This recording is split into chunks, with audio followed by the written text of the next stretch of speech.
Why are people on that side of the river so afraid of the Aghori?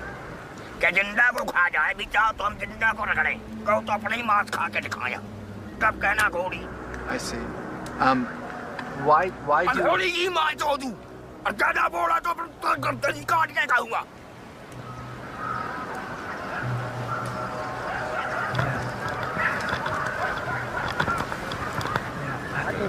I feel like this may have been a mistake. Maybe we just, like, somebody distracts him and then I just leave. Okay, dude, you ready? I know words, I had the best words.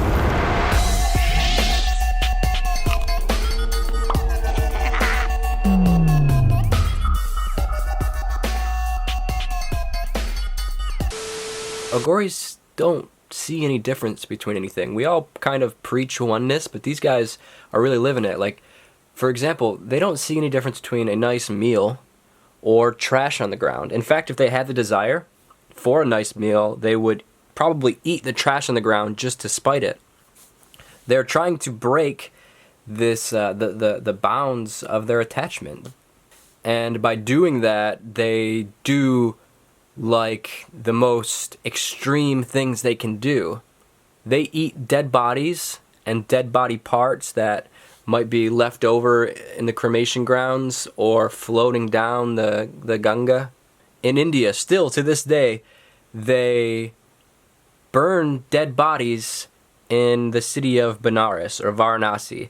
Benares is one of the oldest cities on earth that is still functioning the way it's always been functioning. I think it's over 5,000 years old, and people have been going there to die because the Ganges River runs through there, and the Ganges is considered one of the holiest rivers on earth to millions and millions of people. They believe if you cleanse yourself in the river, if you go in the river and bathe yourself, that you are washed away of your sins.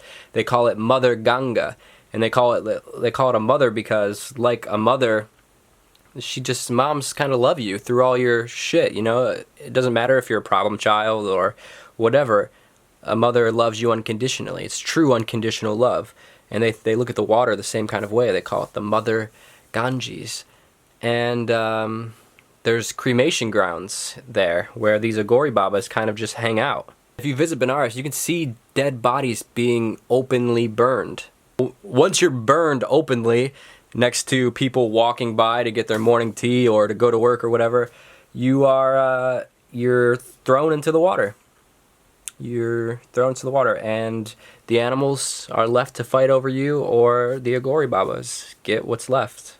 It's a really hard path to understand because we kind of think of spirituality, at least I think of spirituality as kind of being like sunshine and rainbows and love and like hanging out with your family and Jesus and stuff. Like that's what spirituality is. That's what I think spirituality is. But that, of course, is just my ego's attachment to things that make me feel happy. And the Aghori Babas, it's all one. It's all one. They look at it kind of in the way of like going through the darkness to get to the light. They worship some of the darker personalities of God, like Mother Kali or Lord Shiva.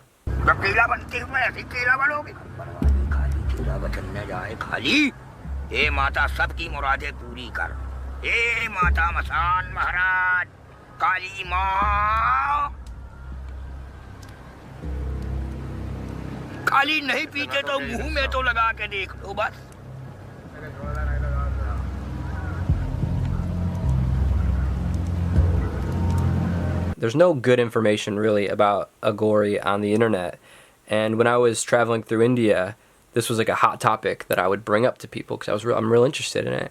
And my friend Lucian, who I ended up meeting in the middle of my trip, and I was traveling with him, he mentioned a book called AGHORA that he grabbed from Ram Dass's library at his house, and he told me I should read it. So this is that book from Ram Dass's library that he suggested. And it's called AGHORA. I think there's 3 different books, and this is the first one. And I've been reading most of it, and I just wanted to read you the first chapter so you can kind of get an idea of what's going on.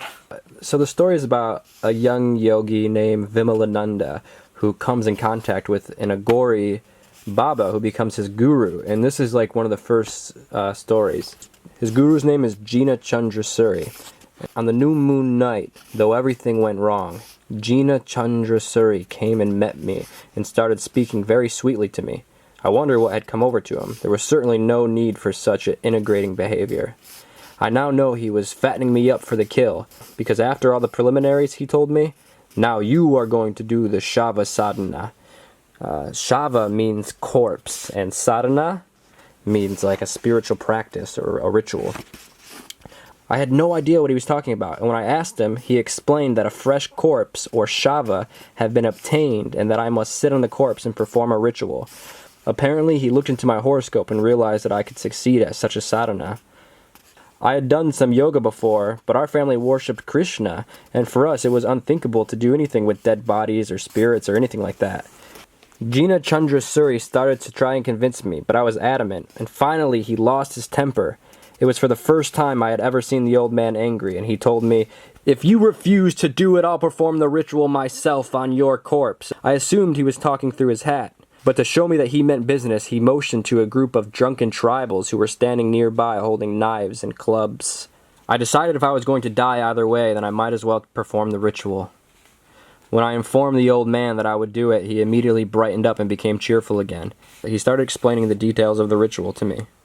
How to position the corpse, how to sit on it, how to tie the lifeless thumbs and toes. Then I was taken to the corpse. It was that of a young girl about 15.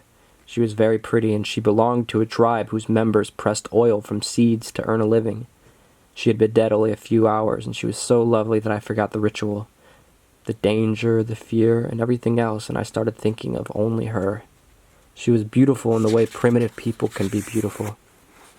Not an ounce of excess fat, not a wrinkle on her skin, and her thighs were solid like trees.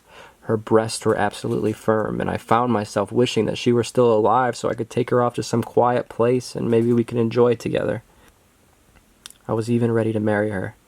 She looked so lovely. And this wasn't necrophilia or anything perverted. I was just really drunk, and I was so sorry that she was dead and unable to play. And I'm telling you the truth about all this so you'll have some idea of what it was like. The Sapine girl's mouth was open and had been filled with oil. The old man had showed me how to make a wick of raw cotton, and I lit the wick from one of the torches the tribals were carrying. And since it was a new moon, there was absolute blackness except for this lamp, and I could see nothing but the poor girl's face, which looked ghastly and grotesque in the flickering light of the flame. All my previous desire for enjoyment with her melted away as I peered down into her open, fixed, unstaring eyes. Both of us stark naked, and her cold body underneath mine caused a sort of creepy feeling to spread through my body and mind. Fuck, and that was the first time that he's done it. And so far, where I'm at in the book, he's done that ritual 3 times. And there is some good knowledge to be learned from the Aghori outside of like just dark, kind of creepy stuff. Like this is another quote from the book. Your ego, which up until death has projected outward through your sense organs into the external world, self-identifying with the body. And at death, it now projects inward into the subconscious, trying to find something to identify with, selecting the karmas for the next birth.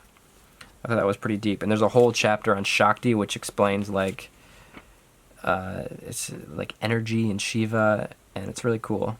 And just to give you an idea of what a real Aghori ritual looks like for complete educational purposes, I want to include it right here.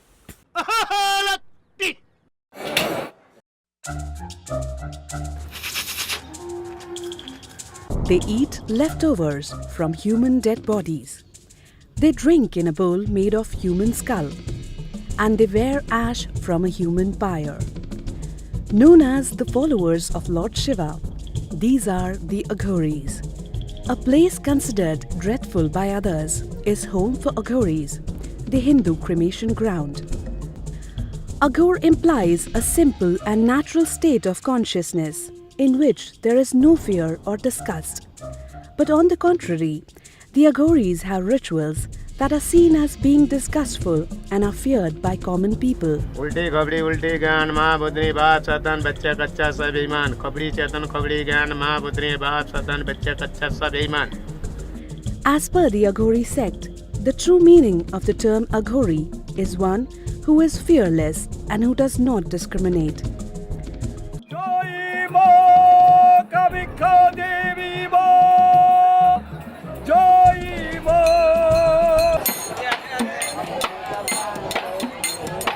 शरीर भी तो मेरा नहीं है, माता का। ये जो है माँ का जोनी पीठ है। यहाँ माँ को कुछ देने आता, माँ को नहीं देने से माँ कुछ नहीं देता। हम लोग माँ को शांति देने आता, माँ हम लोग को मंगल का दुआ मांगता है, और वही हम लोग बांटते रहते हैं। The life of an Aghori sadhu is not easy.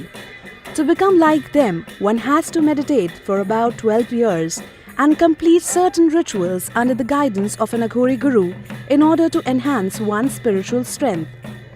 Aghoris use wood from pyres, clothes from dead bodies, ash of burnt bodies, and the like in their rituals. There are certain rules one must follow to become an Aghori. Firstly, an Aghori must find a teacher and do what the teacher tells him to do. An Aghori must find a human skull known as the kapala and use only this as his food bowl before initiation. An Aghori must apply the ash of a pyre to his body during meditation. The final part of the ritual requires eating of rotten human flesh and also meditating while sitting on a dead corpse, symbolizing the rise from Shava to Shiva. Aghoris follow the simple rule that the universe resides in them and they try to attain enlightenment by self-realization. Aghoris believe that God exists in everything, whether it is cow dung or food. Nothing is unholy or inauspicious for them. Everything is sacred. They gain their powers by doing things that are considered unholy or unclean by society. The more they blur the line between clean and unclean, holy and unholy, good and bad, the more powers they get. It's an insane practice, but there is something that I find really deeply spiritual about it, and I can kind of understand it, even though I don't think it's necessarily for me, but I can understand what they're doing. I wasn't able to meet any Aghoris last time I was in India, but I'm going again to India this fall, and I'm going to actively kind of seek them out and to hopefully be able to sit with them and have an experience with them and maybe learn something. But if you like this video, give it a thumbs up, and I'll make sure to leave that book in the description so you can know where to find it. It's by Robert Svoboda, and I'm pretty sure he's friends with Ram Dass, so it's you're supporting satsang if you buy the book. And click subscribe for more videos on spirituality and stuff or whatever. Peace, love, and Hare Krishna.